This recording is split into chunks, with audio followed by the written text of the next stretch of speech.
So many homeowners ask why. Why host an open house? Why hold your home open when you're trying to get it sold?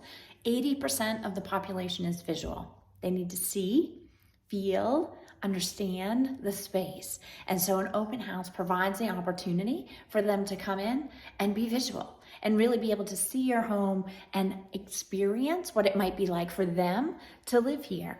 In addition, if they're not the next potential buyer, they're having dinner with somebody tonight who is the next potential buyer.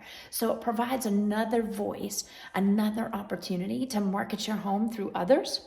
An open house provides the perfect way for people to connect with people and talk about the beautiful space that you've created and how it might apply to somebody that they're engaging with, even over dinner, cocktails, holiday parties, whatever might be going on during that person's life. They'll be talking about your home and the open house and the experience that they had with the professional who's representing your home in the marketplace. So why an open house? It's visual.